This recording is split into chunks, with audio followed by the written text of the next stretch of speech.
नगरपालिकेची निवडणूक असेल, नगरपालिकेच्या निवडणुकीमध्ये सुद्धा आता महायुती म्हणून आम्ही लढतो का वेगळे वेगळे लढतो राजेश दादा, आज तो कुछ चित्र स्पष्ट नाही आहे, पण जे बी असेल ते आपल्याला लढाईची तयारी ठेवावी लागेल. आणि अशाच दृष्टिकोनातून आज मी तुम्हाला बोलवलंय. माझी तुम्हाला विनंती आहे, मला नाही वाटत एप्रिल मेच्या शिवाय निवडणूक लागलीच तर एप्रिल मे मध्येच जिल्हा परिषदची निवडणूक लागेल. महापालिका अभिजित दादा पहिले होतील असं मला वाटतं, बरोबर आहे ना राजेश दादा? महापालिका पहिले होतील, नंतर नगरपालिका होतील आणि जिल्हा परिषद आणि नगरपालिका एखाद्या वेळेला एकत्र होतील. पण अशासाठी सर्व कार्यकर्त्यांनी जरा एकजुटीने, कारण जे जे आम्हाला घडलं ते आम्ही बघितलंय, तर तुम्हाला सगळ्यांना विनंती आहे की तुमच्या गावातले जे बी विरोधक असतील त्यांच्या बरोबर बसा, त्यांना जवळ घ्या, त्यांना सांगा बाबा काय चुकलंय माझं, आमचं चुकलं असेल तर आम्ही माफी मागायला तयार आहोत, पण भविष्यामध्ये सर्वांची फळी परत आपल्याला सर्वांना तयार करावी लागेल आणि त्याच्याशिवाय यश तुमच्या पदरी पडणार नाही, एवढं लक्षात ठेवायचं. या निवडणुकीची आतापासूनच निर्णय काहीही हो, पण पक्ष नेतृत्वाचा निर्णय मान्य करूनच आम्ही सगळेजण काम करणार आहोत. मग पक्षाने सांगितलं महायुतीतून लढा, पक्षाने सांगितलं वेगळे वेगळे लढा, निवडणूक झाल्यावर आपण एकत्र येऊ, जे काही असेल, पण ते सगळे जण आपण त्या निवडणुकीच्या तयारीला लागा. मला वाटतं आता ग्रामपंचायतच्या बी निवडणूक आहेत आपल्या तालुक्यात,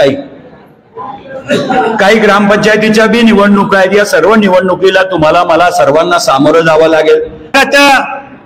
महाराष्ट्राचे मुख्यमंत्री देवेंद्र फडणवीस असेल, शिंदे साहेब असेल, अजितदादा असेल, आम्ही वरती काय बोलायचे आहे आम्ही राजेशदादा बरोबर आम्ही सांगून देऊ. तिथे जर याने सांगितलं का महायुतीच्या विरुद्ध मध्ये आमच्या पाडवी आणि चंदू भैया आणि राजेश पाडवी जात आहेत, आम्ही स्वतः जाऊन सांगू साहेब आमच्या जिल्ह्यासाठी आम्हाला मोकळे ठेवा. का तुम्हाला सांगतो ते का सांगतो, जेव्हा मी उभं होतो या महाराष्ट्र राज्याचे मुख्यमंत्री शिंदे साहेब त्यांनी सांगितलं का मुलीचे फॉर्म खेचून घ्या, ऐकून घेतलं नाही. या महाराष्ट्राच्या आताचे मुख्यमंत्री देवेंद्र फडणवीस साहेब त्याने सांगितले तुमचे मुलीच्या फॉर्म खेचून घ्या म्हणून फोन करत होते, पण फोन काय उचलला नाही. मग आता मंत्रीची वारी आली होती, तेव्हा तिथे गेले, आम्हाला मंत्री पाहिजे, वरती गेले पण खाली यांचा बाप बसलेला होता आणि तिथे आम्ही चावी मारून दिली होती चांगली असं करून. आणि तेव्हा एकच विचारलं याला, जेव्हा मी तुला फोन लावत होतो तेव्हा तू फोन घेत नाही होत, आता माझ्याकडे काय काम आहे, आता तिथेच जा.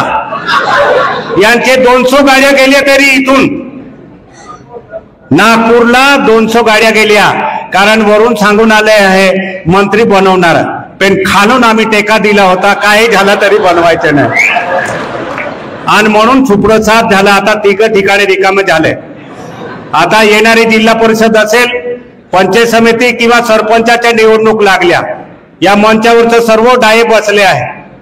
मी तुम्हाला सर्वांना हात जोडून विनंती राहील, पैसे आपलेच खाल्ले आहे, टक्केवारी त्यांच्या बापाचे नाही होते, आपले टक्केवारी खाल्ली आहे. पैसे खा आणि मतदान आम्ही सांगू त्याला द्या, कारण तो अनुभव मला आहे.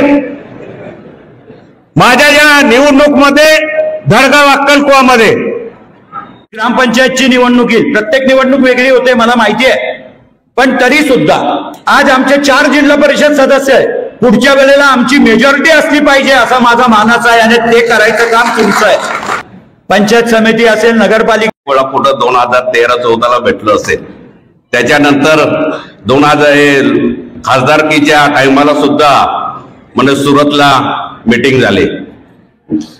त्यांचं नाव म्हणजे भेटणं सोडा, पण त्यांचं नाव घेणं सुद्धा महापाप आहे असं मी समजतो. सगळ्या राजकारणामध्ये सगळ्यात विश्वासघातकी माणूस असेल डॉक्टर गावित, हेना गावित आणि त्यांच्या 2 मुली अतिशय विश्वासघाती राजकारण करताय. आपल्याला माहितच आहे की जिल्हा परिषद मध्ये म्हणजे भरपूर कामं, परंतु आम्ही जे आमदार निधीसाठी सुद्धा पत्र द्यायचो त्याच्या सुद्धा मध्ये टक्केवारी त्या मॅडम सोडायच्या नाही. इतका भ्रष्टाचार ह्या जिल्हा परिषद मध्ये केलेला आहे.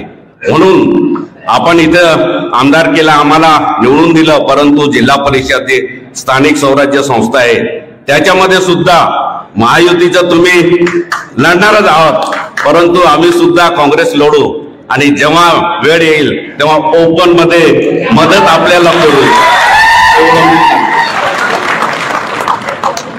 कारण ह्यांनी जी जिल्हा परिषद चालवली आहे एक हाती म्हणजे अतिशय म्हणजे काय म्हणतात त्या पद्धतीने चालवलेले आणि आतापर्यंत सगळेच काल प्रशासक बसला म्हणे जिल्हा परिषदच्या कर्मचाऱ्यांनी एक दिवाळी साजरी केली म्हणून खरंच आनंद व्यक्त केला असेल. एवढा मोठा भ्रष्टाचार डॉक्टर गावित कुटुंबियांनी केलेला आहे.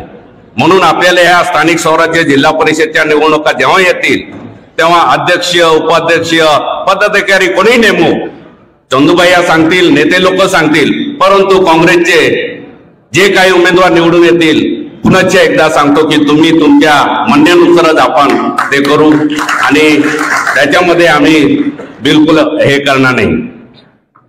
आदरणीय चंदूबाई, कारण मार्केट कमिटी असेल इतर सर्व आपण बघतो आहोत, जेव्हा विरोधी पक्ष पार्टीकडे एक वेळा नंदुरबारची प्रस्तावित केलेलं आहे, येणाऱ्या कॅबिनेटमध्ये हे मंजूर होणार आहे. 1ही रुपया तुम्हाला गायीसाठी द्यावा लागणार नाही, मी तुम्हाला आश्वस्त करतो. त्याबरोबर आदरणीय देवेंद्रजींच्या नेतृत्वात, शिंदे साहेबांच्या नेतृत्वात आणि अजितदादांच्या नेतृत्वात हे गतिमान सरकार या ठिकाणी चाललेलं आहे. मी तुम्हाला आदिवासी विकास विभागाचं या ठिकाणी जे काही विकास कामं होतील ते टोल फ्री होतील याचं तुम्हाला आश्वस्त करतो. टोल फ्री, कुठलीही टक्केवारी लागणार नाही, कुठल्याही ठेकेदारांना सुद्धा लागणार नाही, एवढं आश्वस्त करतो मी. अशा पद्धतीचं पारदर्शक आणि अतिशय गतीने काम करणारं आपलं सरकार आहे. तर मागचा काळ विसरून जा. जे काही ह्या जिल्ह्यामध्ये माझ्या विरुद्ध झालं, भैयासाहेबांच्या विरुद्ध झालं, आमच्यादादांच्या विरुद्ध झालं, श्रीदादांच्या विरुद्ध झालं, हे विसरून जा. परंतु येणारा काळ हा आपला आहे.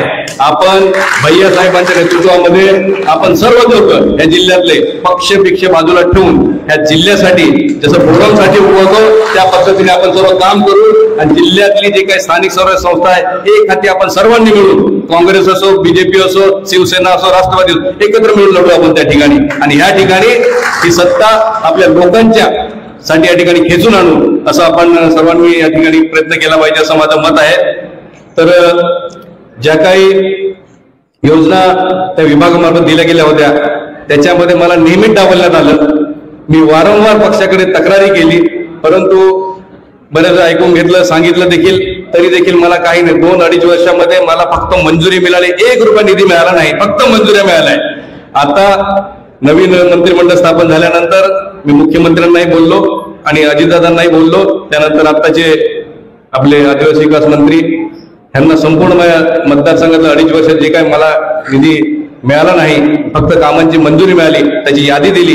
येणाऱ्या काळामध्ये मुख्यमंत्री महोदयांनी देखील आणि आदिवासी विकास मंत्र्यांनी देखील सांगितलं की एकाला 1ही रुपया लागणार नाही, निधी सर्व वर्ग होणार, तुम्ही काळजी करण्याचं कारण नाही. संपूर्ण महायुतीच्या सर्व आमदारांना निधी टोल फ्री मिळेल असं त्या ठिकाणी आश्वस्त केलेलं आहे.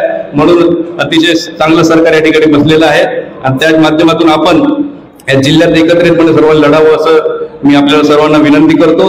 आज याच माध्यमातून एक सांगू इच्छितो की जनतेला जो काही मी वेळ दिला होता त्या जनतेने मला देखील माझ्यासाठी त्या ठिकाणी निवडणुकीमध्ये एक या जिल्ह्यातले नेते आदरणीय भैयासाहेब माझ्या पाठीमागे उभे राहिले. त्याच पद्धतीने आता येणाऱ्या निवडणुकीमध्ये देखील, कारण मी एकटाच बहुतेक त्या ठिकाणी पडेल, तर कोणीतरी माझ्या पाठीने उभं राहावं म्हणून त्यांना विनंती करतो. आणि सर्वच आमदार राहतील परंतु ते त्यांच्या मतदारसंघाचं सांभाळतील.